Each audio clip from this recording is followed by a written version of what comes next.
नमस्कार फ्रेंड्स आज मैं एक स्पेशल वीडियो लेकर के आया हूँ। इसमें कुछ ऑब्जेक्टिव क्वेश्चन दिए गए हैं। ये बहुत ही अच्छे क्वेश्चन हैं, आप लोगों के लिए बहुत ही उपयोगी साबित होने वाले हैं। कृपया ध्यान से वीडियो को देखिए, लास्ट तक देखिए। अगर आपने मेरा चैनल सब्सक्राइब नहीं किया है, चैनल को सब्सक्राइब कर लीजिए, बेल आइकन को दबा दीजिए ताकि आपको नोटिफिकेशन समय पर मिलते रहें। और हाँ फ्रेंड्स, इसका जो लिंक मैं दे रहा हूँ उससे आप ये डाउनलोड भी कर सकते हैं मेरे टेलीग्राम से।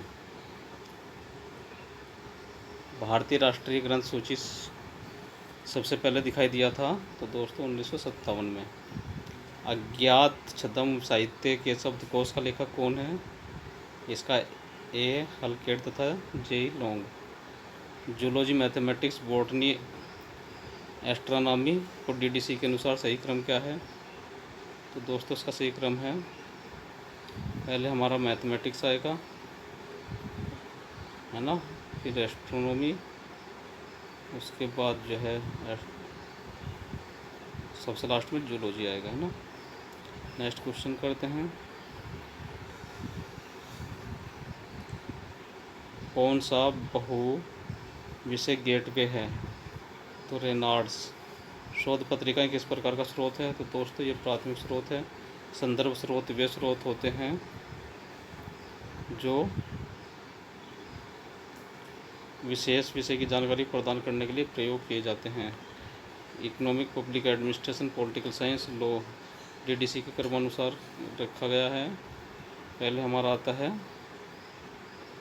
पॉलिटिकल साइंस, फिर इकोनॉमिक्स और उसके बाद लॉ, तो लास्ट में पब्लिक एडमिनिस्ट्रेशन। रंगनाथन वर्गीकरण जो है श्रृंखला प्रक्रिया किस पर आधारित है? तो वर्गांक के क्लास नंबर पर है। साल की पुस्तक के रूप में किसे जाना जाता है? दोस्तों ये वार्षिक या ईयर बुक को साल की पुस्तक के नाम से जाना जाता है। भारत क्या है? एक संदर्भ वार्षिक, तो ये एक साल की किताब है। एक वर्गीकरण पद्धति में समूह विशिष्ट ग्रंथालय चिकित्सालय किसका प्रतिनिधित्व करते हैं? एक श्रृंखला का। बीएसओ क्या है? तो फ्रेंड्स बीएसओ हमारी वर्गीकरण पद्धति है, ब्रॉड सिस्टम ऑफ ऑर्डरिंग इसका पूरा नाम है। बीएसओ का विस्तारित नाम क्या है? इसका विस्तारित नाम है हमारा ब्रॉड सिस्टम ऑर्डरिंग। निम्नलिखित में से कौन सा दस्तावेज नहीं है? तो दोस्तों हमारा शिलालेख कोई प्रलेख या दस्तावेज नहीं है। आमतौर पर सूचना मुख्य रूप से निम्नलिखित श्रेणी में विभाजित की जाती है, वृत्त और गैर वृत्त। प्रवृत्ति काल का सिद्धांत का प्रतिपादन किसका दिया हुआ है? तो यह सहायक क्रम का सिद्धांत है। आज किस प्रकार के सूचना स्रोत सबसे उपयोगी हैं? तो आज संदर्भ स्रोत सबसे ज़्यादा उपयोगी है।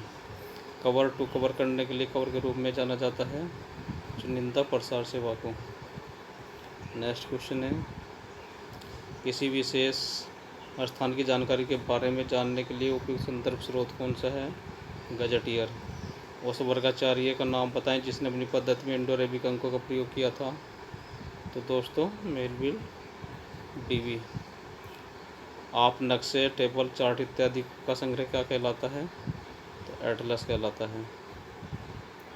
नेक्स्ट क्वेश्चन है, ग्रंथालय में गतिशील सिद्धांत के प्रतिपादक कौन थे? रंगनाथन। विश्वकोश अमेरिका में शामिल है, यानी कि एनसाइक्लोपीडिया ऑफ अमेरिकाना में कितने खंडों में है? तो वो 30 खंडों में है। बुक्स इन प्रिंट की आवृत्ति क्या है? तो ये मासिक है। राष्ट्रीय ग्रंथ सूची क्या है? तो राष्ट्रीय ग्रंथ सूची किसी राष्ट्रीय विषय में प्रकाशित पुस्तकों की सूची है। वर्ल्ड ऑफ लर्निंग क्या है? दोस्तों वर्ल्ड ऑफ लर्निंग एक निर्देशिका है, डायरेक्टरी है। आईएनबी की आवृत्ति क्या है? फ्रेंड्स आईएनबी की आवृत्ति अर्थात इंडियन नेशनल बिब्लियोग्राफी की आवृत्ति क्या थी? मासिक। लिटरेरी वारंट पद का प्रयोग जो हुआ है उसके वह शब्द है, उसके प्रणेता कौन है? दोस्तों ECW ह्यूम है। SR रंगनाथन द्वारा कौन सी शर्त लगा गई थी कि मोबाइल पुस्तकालयों के लिए? तो दोस्तों यह पहियों पर पुस्तकालय का है, उन्होंने library on wheels mobile library के लिए यूज किया है। सारणी सेवा प्रदान करता है हमारा पूरे ग्रंथ सूची विवरण के साथ, लेख के साथ, तत्वों के साथ। उपयोगकर्ता प्रोफाइल क्या है? SDI उपयोगकर्ता प्रोफाइल किसमें प्रयोग की जाती है दोस्तों? SDI चयनित सूचना प्रसार सेवा में किया जाता है इसको। संदर्भ सेवा सही पाठक और सही व्यक्ति के व्यक्तिगत तरीके से सही पुस्तक के बीच संपर्क है। किसने कहा था? ये SR रंगनाथन ने कहा था। फीडबैक तंत्र किस सेवा का हिस्सा होता है? यह SDI का हिस्सा होता है। मोबाइल लाइब्रेरी किस तरह की सेवा है? तो मोबाइल लाइब्रेरी फ्रेंड्स हमारी होती है विस्तार सेवा या एक्सटेंशन सर्विस। वह व्यक्ति जो संदर्भ सेवा प्रदान करता है उसे किस नाम से बुलाया जाता है? संदर्भ पुस्तकालय अध्यक्ष के नाम से उसे बुलाते हैं। पढ़ना केंद्र कहानी घंटे प्रदर्शनी साहित्य को पढ़ने के रूप में क्या कहलाता है? यह विस्तारशील सेवा और सार्वजनिक पुस्तकालय सेवा दोनों ही कहलाता है। शब्दकोश कैटलॉग किसने खोजा था? तो दोस्तों शब्दकोश कैटलॉग डिक्शनरी कैटलॉग यानी कि है ना, ये कटर का है। जोड़ा प्रविष्टियों का दूसरा नाम क्या कहलाता है? माध्यमिक प्रविष्टियाँ। SLSH कब प्रकाशित हुआ था?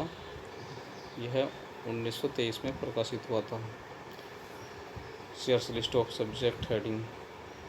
शॉर्ट हैंड साइन के रूप में नोटेशन किसने प्रकाशित किया था? इसी रिचर्डसन ने। 5 मौलिक श्रेणियों को किसने दिया है? SR रंगनाथन ने दिया है। विषय वर्गीकरण किसका है? विषय वर्गीकरण JD ब्राउन का है। DDC के 23वें संस्करण कितने सहायक टेबल हैं? तो 7 टेबल होती हैं DDC में। कोलन वर्गीकरण में सबसे पहले प्रकाशित किया गया था 1933 में कोलन प्रकाशित हुआ था। फेनिक शेड्यूल किस वर्गीकरण पद्धति का हिस्सा है? DDC का। विशेष शीर्षकों को शेयर्स सूची मुख्य रूप से उपयोगी होती है छोटे और मध्यम पुस्तकालयों के लिए। किस वर्ष 23वां संस्करण प्रकाशित हुआ था? तो दोस्तों 23वां संस्करण इसका जो है 2011 में प्रकाशित हुआ था DDC का। शब्द वर्गीकरण लैटिन भाषा के किस शब्द से बना है? यह कक्षाएं क्लास से है ना। क्लासेस शब्द क्लासिफिकेशन शब्द किससे बना है? क्लास शब्द से। DDC की पहचान। DDC का पहला संस्करण कब प्रकाशित हुआ था? तो दोस्तों ये 1876 में प्रकाशित हुआ था। शेयर का विशेष शीर्षकों की सूची का प्रकाशन कौन करता है? तो दोस्तों ये HW विल्सन इसके प्रकाशक हैं। DDC का पहला संस्करण कब शामिल है? तो दोस्तों यह है 44 पेज का था DDC का पहला संस्करण। कोलन क्लासिफिकेशन में M को किस योजक चिन्ह के द्वारा दर्शाया जाता है? यह सेमीकोलन के द्वारा दर्शाया जाता है। DDC के 23वें संस्करण में चीफ संपादक कौन हैं? तो John D.S. Michel. Colon classification में ग्रीष्म ऋतु का प्रावधान किसके पक्ष में किया गया है? तो यह T2 के पक्ष में किया गया है। किस संस्करण क्षेत्र में सहायक तालिकाओं को पहली बार पेशकश किया गया था? DDC के 14वें संस्करण में। कोलन क्लासिफिकेशन में मुख्य रूप से ह्यूमैनिटीज हेतु कौन सा चिन्ह दिया गया है? MZA। कोलन क्लासिफिकेशन में वर्ष 1950 से 1959 को किस चिन्ह के द्वारा दर्शाया जाता है? N94 से N95।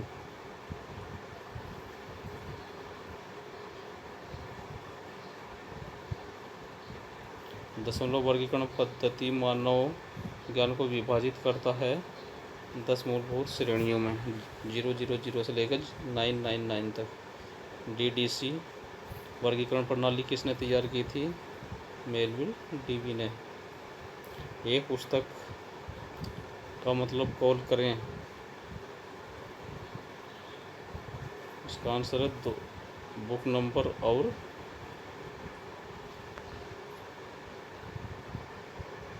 कक्ष संख्या। DDC के 19वें संस्करण में चीफ संपादक कौन है? बेंजामिन ए कस्टर। DDC के 22वें संस्करण के चीफ संपादक कौन हैं?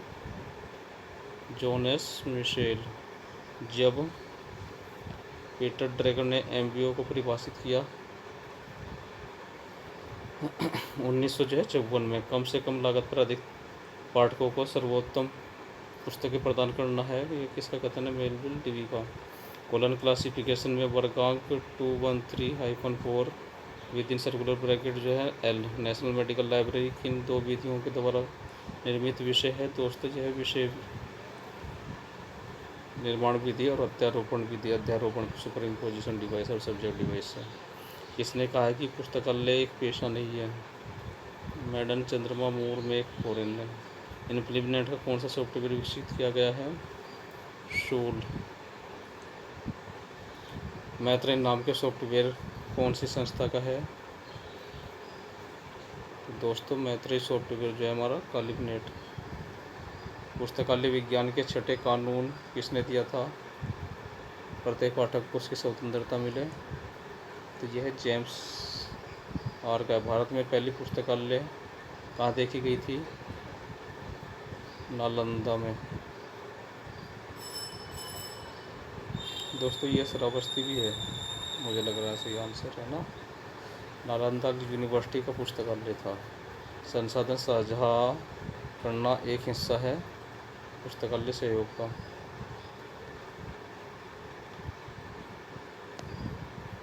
पुस्तकालय विज्ञान के 5 सूत्र पुस्तक के रूप में प्रकाशित हुए थे 1931 में। लाइब्रेरी विज्ञान का कौन सा कानून पुस्तकालयों के विकास से संबंधित है? 5वां कानून। लाइब्रेरियन डे कब मनाया जाता है? 12 अगस्त को। किस विस्तार सेवा के रूप में जाना जाता है पुस्तकालय मेला और प्रदर्शनी को? जानकारी अद्वितीय स्रोत शामिल होता है।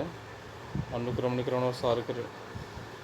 परंपरागत, गैर परंपरागत, नव परंपरागत सूक्ष्म दस्तावेजों का स्रोत किसके द्वारा वर्गीकृत किए गए हैं? एस.आर. रंगनाथन के द्वारा।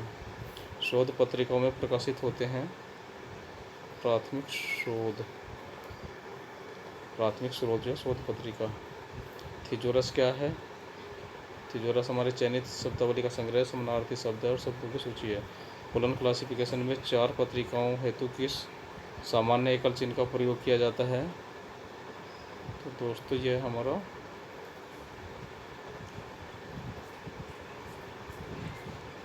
एम।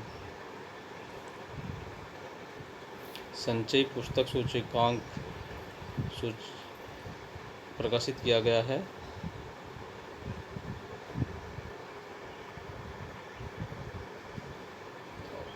स्टेट्समैन साल की पुस्तक प्रकाशित होती है दोस्तों लंदन से। वर्ल्ड ऑफ लर्निंग शब्द प्रकाशित किया गया है यूरोप एशियाई संगठनों का। लाइब्रेरी हेराल्ड का संपादक कौन है? तो दोस्तों इसका संपादक कृष्ण कुमार है। मासिक जर्नल द लाइब्रेरी वर्ल्ड का प्रकाशन होता है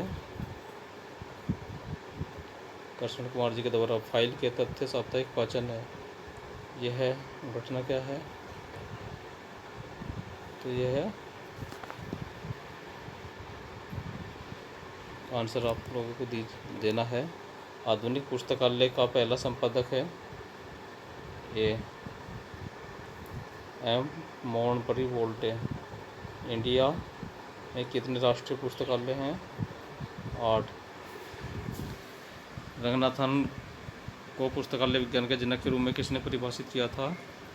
सर मॉरिस गवायर ने। IFLA का पहला राष्ट्रपति नहीं अध्यक्ष कौन था? तो दोस्तों इसाक कोलिजन।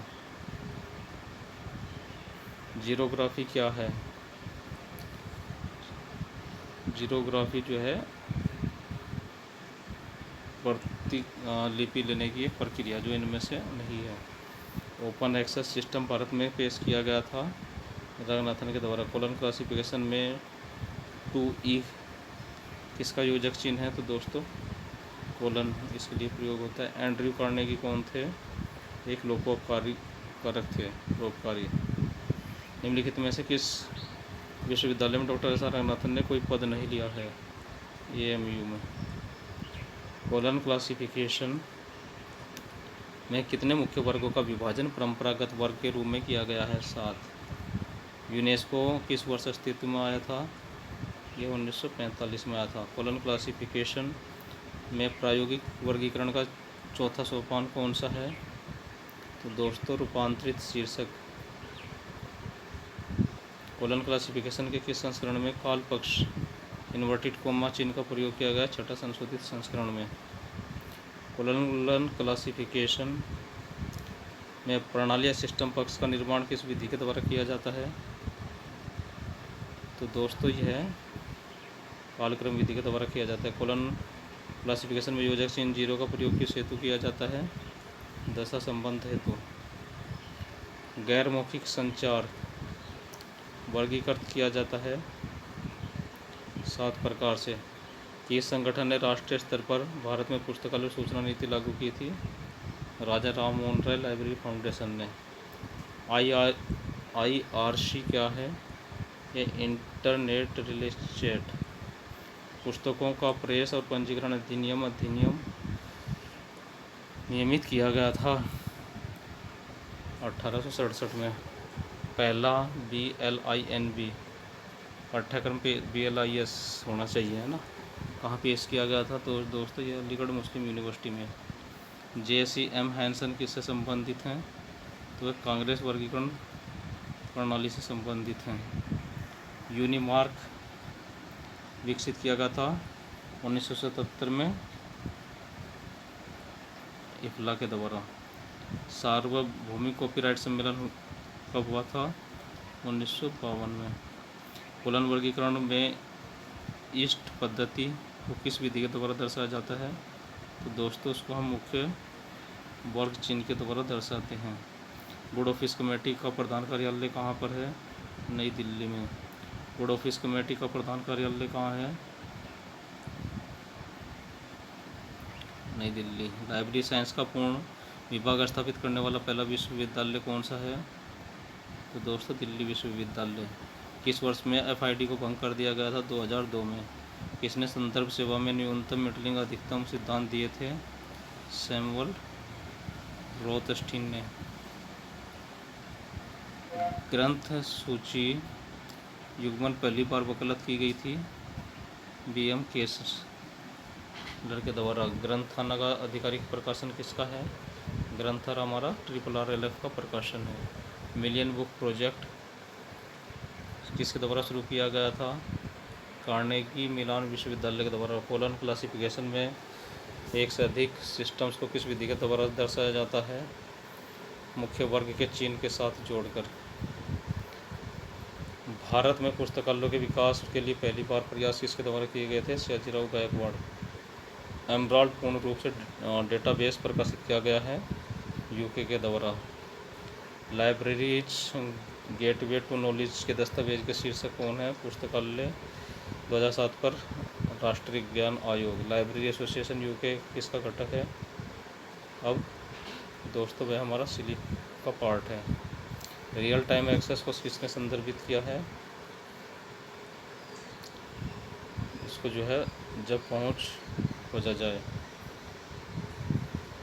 INSDOC को निष्काम के साथ मिलाकर अब इसका क्या नाम है? अब इसका नाम हो गया निष्क्रिय। ISBN 10 से 13 अंकों में बदल गया है जनवरी 2007 से। वर्ल्ड कैट किसके द्वारा अपनाया गया है? ऑनलाइन लाइब्रेरी सेंटर के द्वारा। IASLIC बुलेटिन आइसलिक बुलेटिन की आवधिकता क्या है? त्रैमासिक। कोलन क्लासिफिकेशन में मेडिकल जूरिस्प्रूडेंस का निर्माण किसके द्वारा है? जुड़वात्मक संबंध। एक कैटलॉग कार्ड का मानक आकार कितना होता है? तो 12.5 गुना 7.5 सेंटीमीटर। कांग्रेस वर्गीकरण पुस्तकालय मानव ज्ञान को विभाजित करता है 21 मुख्य वर्गों में। पुस्तकें सार्वजनिक पुस्तकालय अधिनियम 1954 में डिलीवरी में लागू नहीं किया गया था Jammu Kashmir. General financial rules 2005 के मुताबिक एक हफ्ते में प्रति 1000 वॉल्यूम जारी परामर्श किए जाने का नुकसान उचित रूप से लिया गया 5। रंगनाथन के अनुसार कितने साल में कई संग्रह इसकी प्रासंगिकता खो देते हैं? 20 साल। संग्रह से वार्षिक निकासी कम से कम कुल संग्रह का कितना प्रतिशत औसत होना चाहिए? हमारा 5%। अभिलेखागार शब्द का प्रासंगिक है ऐतिहासिक सामग्री के लिए। इनमें से कौन सा लाइब्रेरी प्रबंधन सॉफ्टवेयर है? लिपसिस 7। परिसंचरण खंड,